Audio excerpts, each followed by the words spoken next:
Now this song is very special to me. I don't know if it's particularly good or if it's particularly funny, but I will say that it is very, very me. So without further ado, I hope you enjoy.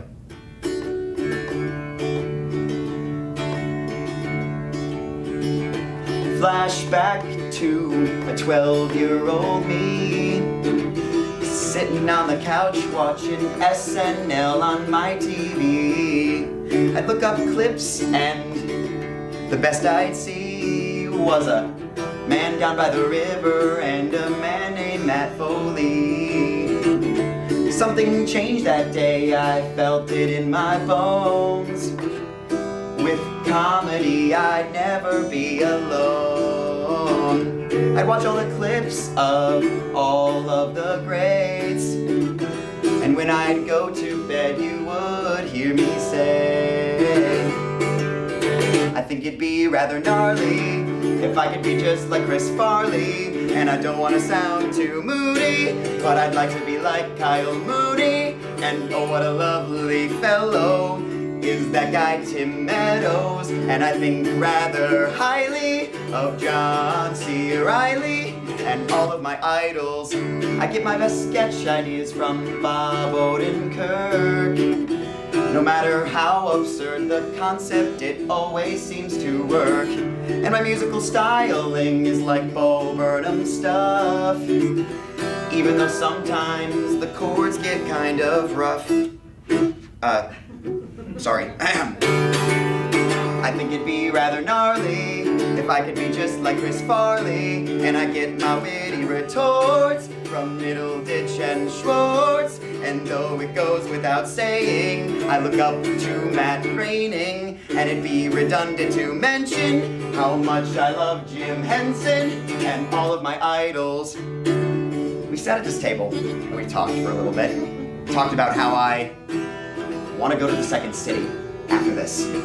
I'm 21 years old. I'm about to graduate college and enter the real world. And I've thought a lot about a lot of the questions that we've asked today. How many comedians can influence a person? I mean, at this point, I've sung about at least 8 of them.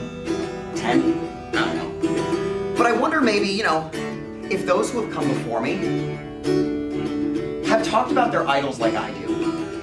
Like I wonder if Chris Farley ever sat in a dorm room at Marquette with his friends and he pulled out his guitar and wrote a song about his idols. I don't know if he ever actually did, but if he did, I think it would sound a little something like this. Don't want to sit on my tushy, want to be like John Belushi, and although it is null and void, I want to be like Dan Aykroyd, a Midwesterner so burly, should look up to Bill Murray, and oh, we're lucky to have her, the lovely Miss Gilda Radner, and all of his idols. But something else that I think is super unique about Chris Farley. You guys know the van down by the river. I sang about it and I saw some head nods. Yeah.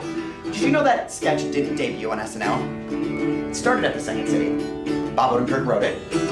Tim Meadows was in it. He played Phil Hartman's character, by the way. And Chris Farley, oh, the lovable Chris Farley, he was still Matt Foley. But at the time, he didn't know what to name the character. So he would give it different names nightly. Whoever was in the audience that he knew, he'd pick. And one day, his friend from high school, named Matt Foley, came to the show. And when he said his name was Matt Foley, the man who lived in a van down by the river, it got the most laughs it has ever gotten.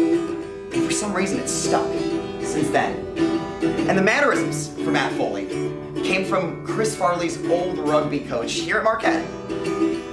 And so I think about Chris Farley and how much I'm like him, in which I've stolen so much from my idols.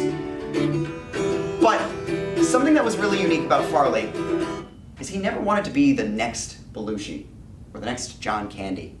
He took all of the inspiration from all of those that came before him, and he became the first Chris Farley. And that's how I'd like to be like Chris Farley, by being the first me.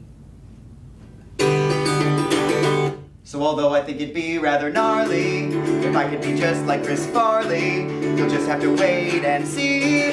I will be the first me. And though I have come to sing about those I look up to, I think it's a massive win to be the first Matthew Torkilsen. I'm gonna be the first me.